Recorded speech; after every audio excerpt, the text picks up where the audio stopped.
అందరికీ నమస్కారం అండి. మార్నింగ్ నుంచి కూడా ఒక సెన్సేషనల్ న్యూస్ అయితే స్ప్రెడ్ అవుతుంది.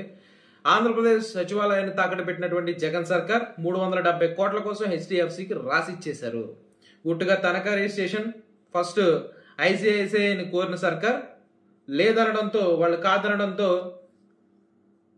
ఈ హెచ్డిఎఫ్సికి తనఖా రిజిస్ట్రేషన్ చేసి అప్పు తీసుకొచ్చారని చెప్పేసి ఒక న్యూస్ అయితే స్ప్రెడ్ అవుతుంది. ఎంత దారుణమైన విషయం అంటేనంటే, మొన్న ఈ మధ్యలో ఒక విషయాన్ని మనం గుర్తు చేసుకోవాలి. అధికారులు 90% చంద్రబాబు నాయుడు గారి హయాంలో పూర్తయిన భవనాల్లో ఇప్పుడు వరకు అధికారులు ఎక్కడా కూడా నివాసం లేకపోయినా సరే వాళ్ళు నివాసం ఉంటుందని చెప్పేసి కొన్ని వేల కోట్లు మేము దానికి అప్పు కడుతున్నాం అని చెప్పేసి ఆ అప్పును ఎందుకు చూపించారు, ఒక చీకటి జీవో తీసుకొచ్చారని ఒక డిస్కషన్ జరిగింది. సో ఆ చీకటి జీవో ఉద్దేశం ఏంటంటే, ఆ అప్పుని ఇచ్చిన టైంలో వీళ్ళు పూర్తి చేయలేదు భవనాలు, కాబట్టి తిరిగి కట్టాల్సి వస్తుంది కాబట్టి వాళ్ళు అప్పుని చూపించారు. సో అందుకు ఈ జీవో ఇచ్చారని అనుకున్నాం. కానీ ఇక్కడ ఇంకో చీకటి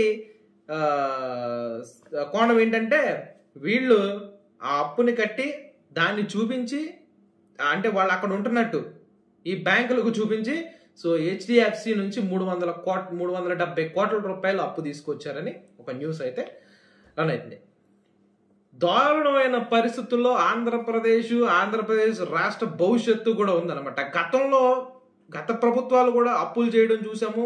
ఏ రాష్ట్ర ప్రభుత్వం అయినా కొన్ని అవసరాల నిమిత్తమో లేకపోతే కొన్ని కారణాలతోనూ అప్పులు తీసుకురావడం, తిరిగి చెల్లించుకోవడం, ఇవన్నీ చూసాం. కానీ ఒక రాబోయే భవిష్యత్తులో మేము టీచర్లని రిక్రూట్ చేసుకోము అని చెప్పేసి అప్పు తీసుకురావడం, వచ్చే 10-15 సంవత్సరాల్లో మాకు మద్యం మీద బోళ్ళంత ఆదాయం వస్తుంది, ఆ ఆదాయంతో మీ అప్పు కట్టేస్తామని చెప్పేసి మద్యం పైన అప్పు తీసుకురావడము, యూనివర్సిటీల భూములను తాకట్టు పెట్టి అప్పులు తీసుకురావడము, విశాఖలో ఎన్ని భూములు తాకట్టు పెట్టారు, దేవాలయాల భూములు ఎన్ని తాకట్టు పెట్టారు, యూనివర్సిటీలు ఎన్ని తాకట్టు పెట్టారు, ప్రభుత్వ భవనాలు ఎన్ని తాకట్టు పెట్టారు, ఇన్ని తాకట్టు పెట్టి అప్పులు తీసుకొచ్చి రాష్ట్ర ప్రభుత్వాన్ని నడిపిస్తున్నారు. ఇంత దారుణమైన పరిస్థితుల్లో రాష్ట్ర ప్రభుత్వం ఉంది.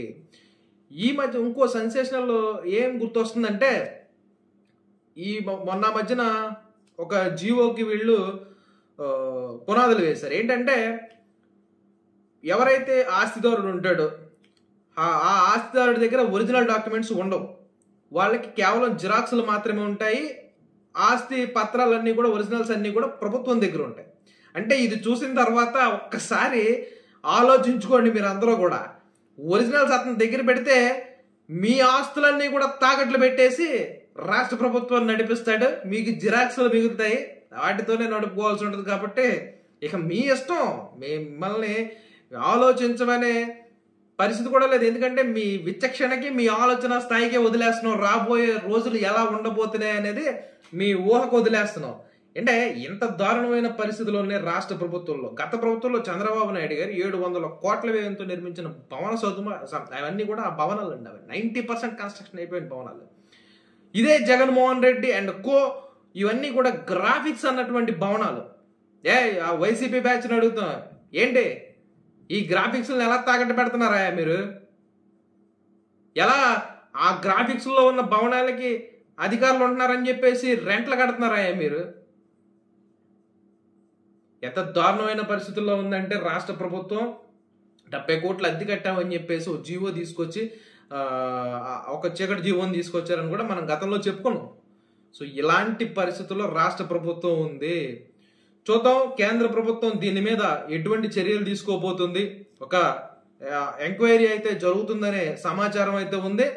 ఒకవేళ ఆ ఎంక్వైరీ జరిగితే ఈ వాస్తవాలు బయటకు వస్తే మాత్రం రాష్ట్ర ప్రభుత్వంపై తీవ్రమైన చర్యలు ఉంటాయనేది కూడా ఎంత క్లియర్ గా ఉన్నా కూడా ఏంటండి ఇది సచివాలయాలు తాకట్టు పెట్టేయడం ఏంటండి? 3 రాజధానులు అన్నారు, ఒక్క రాజధాని కూడా లేదు. ఉన్న రాజధాని కూడా మొత్తం తాకట్టు పెట్టేశాడు.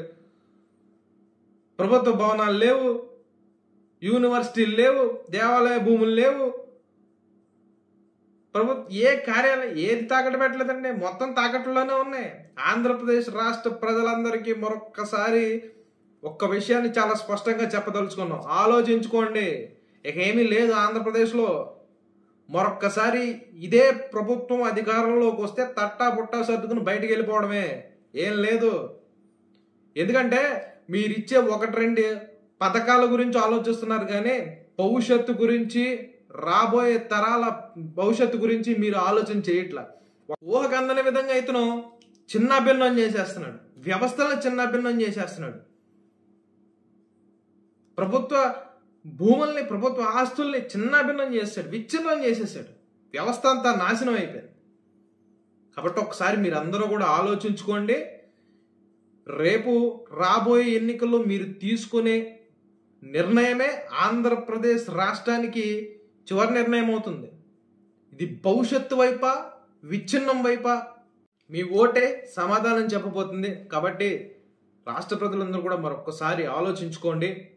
అదేవిధంగా మన ఛానల్, ఈ విషయాలు, మన ఛానల్లో ఉన్నటువంటి సమాచారం మరింత మందికి చేరువవ్వాలంటే దయచేసి అందరూ కూడా లైక్ చేయండి, షేర్ చేయండి, సబ్స్క్రైబ్ చేయండి. Thank you.